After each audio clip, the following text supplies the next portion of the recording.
अच्छा, किस टॉपिक का है? Hypothesis sir, testing of hypothesis के ऊपर है। अच्छा, देखते हैं। तो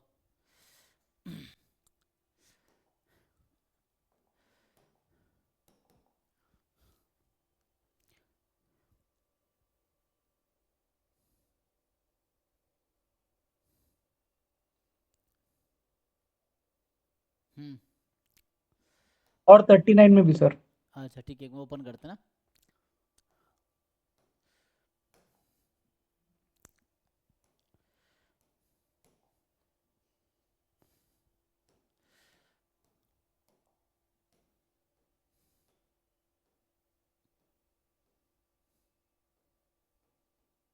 ट्वेंटी टू। तो हाँ सर, 22 और 39। यही ना? हाँ।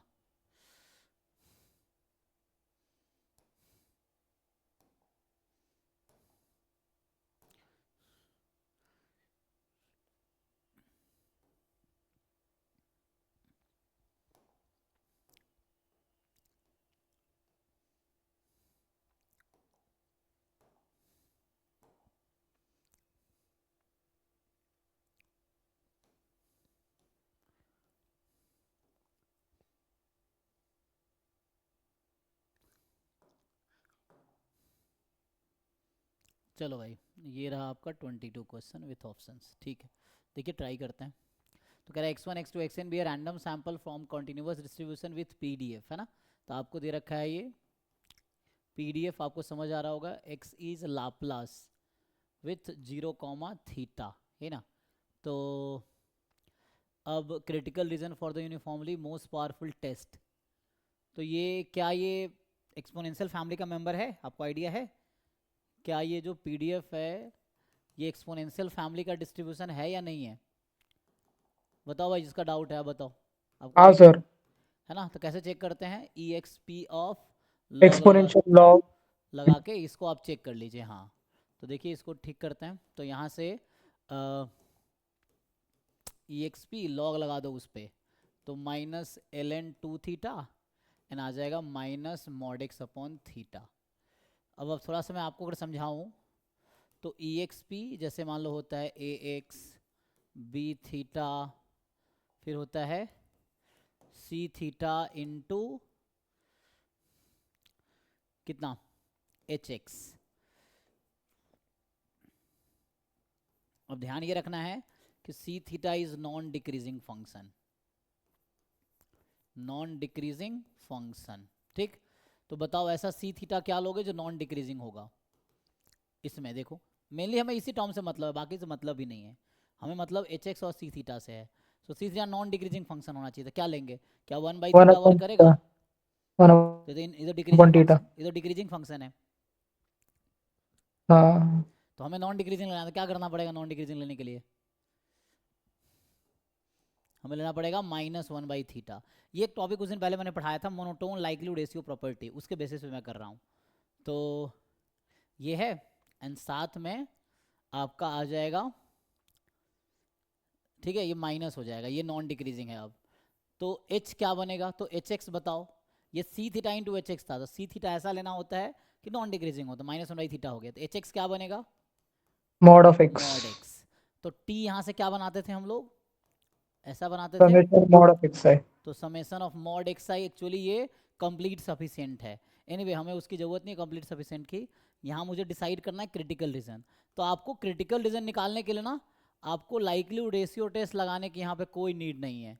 ठीक है, इसमें सिंपल एक थ्योरम होता है दैट सेज, तो मैं अगर यहाँ लिखूँ इसको अभी, कि ये जो पीडीएफ दिया था, F theta X has M L R in T which is summation of mod X I. यहाँ तक ओके है? अब फर्दर देखते हैं, देखो। पहले तो आपको क्रिटिकल रीजन चाहिए, तो एच नॉट क्या है देखो। यहाँ जो एच नॉट है ना, एच नॉट है थीटा बराबर टू, एच वन है थीटा मोर देन टू।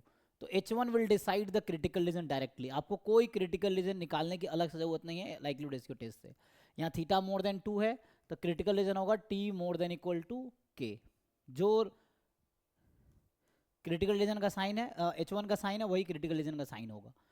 और यहाँ टी आपको यहाँ से डिसाइड होता है, ये टी समेसन है, चाहिए वही टी जो कंप्लीट सफिशिएंट होता था। तो यहाँ सर से ये जो कंडीशन है वो लाइक्लीहुड रेशियो फंक्शन के डेफिनेशन को यूज करके ही बनता है ना यहाँ पे? हाँ एग्जैक्टली, क्योंकि एक थ्योरम है कि एक्सपोनेंशियल फैमिली का हर डिस्ट्रीब्यूशन है मोनोटोन लाइक्लीहुड रेशियो प्रॉपर्टी होगी। तो मोनोटोन लाइक्लीहुड रेशियो प्रॉपर्टी किसके टर्म्स में? तो in terms of sufficient estimator actually. तो वो ये टी है, वो टी सफिशिएंट एस्टिमेटर। बट यहाँ एक रेस्ट्रिक्शन लगता है कि ये आपको ध्यान रखना है। एग्जाम्पल के लिए आप सी को 1/थीटा लेते तो एच आपको माइनस लेना पड़ता था, यहाँ माइनस आ जाता, तो फिर यहाँ वो बदल जाता, क्रिटिकल रीजन बदल जाता। क्योंकि अगर माइनस टी लिखोगे तो साइन चेंज नहीं हो जाएगा। So that you have to, हाँ तो जो आप समझ रहे हो ना कि कंप्लीट सफिशिएंट जो होगा, बस ये ध्यान रखना है कि सी थीटा जो यहाँ बनाओगे ना, वो आप ध्यान रखना कि हम नॉन डिक्रीजिंग फंक्शन लेंगे। तो ये आ गया, तो आपका यहाँ से क्रिटिकल रीजन सिंपली आ गया summation of mod X I more than equal to K for some K. तो ये आपका क्रिटिकल, तो लेस देन वाला ऐसे ही आउट हो गया, ये लेस देन वाला जितना भी है वो ऐसे ही आउट हो गया। तो अब ए और सी आउट हो गया, बी और डी में से कोई सही हो सकता है। अब वो देख लेते हैं बी डी में कौन सही होगा, तो उसके लिए हमें डिस्ट्रीब्यूशन निकालना पड़ेगा। एक्चुअल में सर इसमें डाउट हाँ था मुझे कि बी और डी में कैसे फाइंड आउट करें, वही डाउट था मुझे। अच्छा, अब आपको क्रिटिक वो निकालना है, इसका डिस्ट्रीब्यूशन निकालो, ये कह रहा है काई स्क्वायर 2 होगा। इसका डिस्ट्रीब्यूशन निकालो, ये कह रहा है काई स्क्वायर 2n होगा, सॉरी काई स्क्वायर 2n होगा। तो बस इस क्वेश्चन में अब इतना ही चेक करना है, जो ये बी ऑप्शन कह रहा है कि 2 times summation mod xi will have distribution chi square 2n, and option D is saying mod summation xi will have distribution chi square 2n। बस अब इतना चेक कर लो, इनमें से आउट हो जाएगा। समझ पा रहे हो? ये जो लेफ्ट साइड में वो क्या है, रैंडम वेरिएबल है, और राइट साइड में क्रिटिकल पॉइंट लिखा है in terms of chi square 2n। तो मतलब ये कहना चाह हाँ रहा है, तो आप बस ये डिसाइड कर लो, इतने में ही काम हो जाएगा। देखो आपको ठीक से दिख रहा है ऑप्शन? सो हाँ सर। तो अभी तो आप डी चेक करो। होगा ना सर ऑप्शन शायद? सो अब बता पाओगे कि किसमें किसका डिस्ट्रीब्यूशन chi square 2n होगा, 2 मॉड समेसन xi का या सिर्फ मॉड समेसन मॉड xi का? समेशन एक्स आई का। How do you know? Check करो एक रुको। तो इसको मैं लिखता हूँ यहाँ पे। तो हमने अभी क्या डिराइव किया था? सो हमें था कि x का डिस्ट्रीब्यूशन लाप्लास 0, था। तो मॉड x का डिस्ट्रीब्यूशन क्या होता है, आइडिया है आपको? एक्सपोनेंशियल कितना? थीटा। तो यहाँ पे थीटा था, है ना? तो एक्सपोनेंशियल विथ रेट 1/थीटा होगा वहाँ पे। मतलब इसका पीडीएफ लिखोगे, मान लो मैं मॉड x को अभी के लिए y बोल दूँ, तो y का जो पीडीएफ आएगा ना, वो ये आएगा 1/थीटा e की पावर -y/थीटा y मोर देन 0, ये होगा ना? ये है। और एक्सपोनेंशियल थीटा लिखोगे तो अभी कोई दिक्कत नहीं है, बट आपको ध्यान रखना है कि थीटा क्या है, रेट है या मीन है, ये ध्यान रखना बस आपको। तो अभी के लिए ये वाला पीडीएफ बनेगा ना, आप चेक कर लो जो पीडीएफ लिखा था मैंने उसमें। अच्छा तो अब बताओ, तो मॉड xi जो है, मॉड xi इज एक्सपोनेंशियल 1/थीटा, तो अंडर h0, क्योंकि साइज है ना ये, अल्फा तो साइज होता है, तो अंडर h0 थीटा कितना दिया हुआ है इस क्वेश्चन में? अंडर h0 वन दिया था शायद। नहीं 2 था, आई थिंक 1 था 2 था, चेक कर लो, मुझे याद नहीं, तो देख लेते हैं चलो। 2 था सर, 2 है 2 है। 2 है ना, चलो 2 रख दो यहाँ पे। सो जब थीटा को आप 2 रखोगे अंडर h0, सो क्या होगा बोलो? सो अंडर पाई h0 स्क्वायर फॉलो करेगा वो। एक्सपोनेंशियल 1/2 हो जाएगा, और यू नो एक्सपोनेंशियल 1/2 मतलब एक्सपोनेंशियल रेट 1/2 मीन 2 हो जाएगा। दिस इज काई स्क्वायर 2, और इसको n टाइम ऐड करोगे तो काई स्क्वायर 2n, तो आप सही कह रहे थे। तो D is correct, B is false, that's all.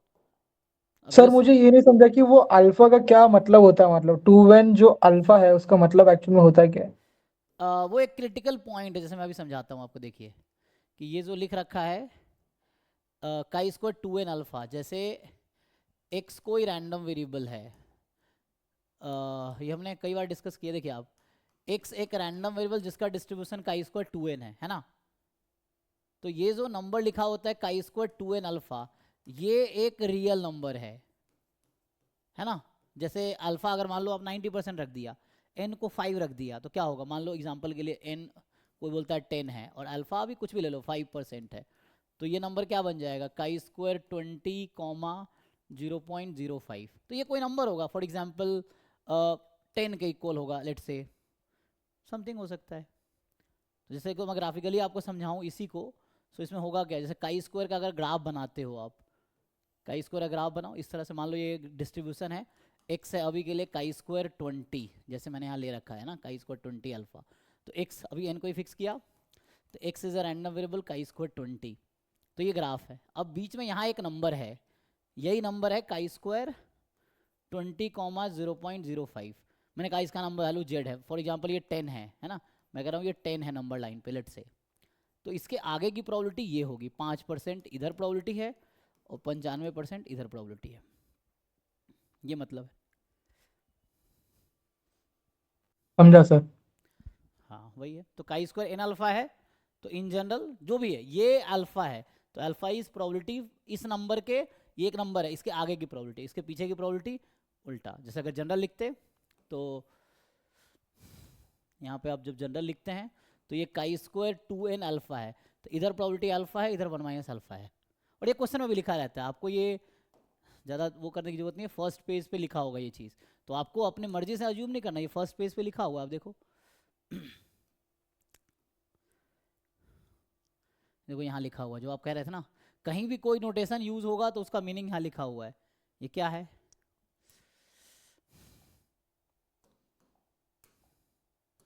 अब देखो इसको मैं उधर लिख के दिखाता हूँ, तो ये सब लिखा रहता है, ये टी में भी लिख के दिखाया आपको। सो ये है क्या, देखो यहाँ ये लिखा हुआ है। सो ये कह रहा है कि काई स्क्वायर एन अल्फा क्या है, तो एक कांस्टेंट है सच दैट कि x more than chi square N alpha. तो मैं अगर ग्राफ से फिर समझाऊं तो ये काई स्क्वायर एन का ग्राफ है लेट से, ठीक। तो ये कह रहा है काई स्क्वायर एन अल्फा एक कांस्टेंट है x एक्सिस पे, जिसके x more then that number is alpha, इस नंबर से आगे की प्रोबेबिलिटी अल्फा है, तो obviously total probability under a PDF is 1, तो इधर आपका 1 माइनस अल्फा बचेगा। सेम टी डिस्ट्रीब्यूशन में है, जैसे टी का ग्राफ नॉर्मल जैसा ही होता है, स्टैंडर्ड नॉर्मल जैसा है ना, तो रफली समझाने के लिए लिख देता हूँ। तो यहाँ भी ऐसा ही है कि टी एन अल्फा है, तो इधर अल्फा इधर 1 माइनस अल्फा। बस ये ग्राफ टी डिस्ट्रीब्यूशन के पीडीएफ में बात कर रहा है, ये काई स्क्वायर के पीडीएफ में बात कर रहा है। ऐसे जेड अल्फा भी होता है सिमिलरली, जैसे ये टी एन अल्फा वैसे जेड अल्फा भी है, जेड में जेड का ग्राफ बनता है। तो ये आपको पेपर में दिया रहता है, आपको समझना है बस,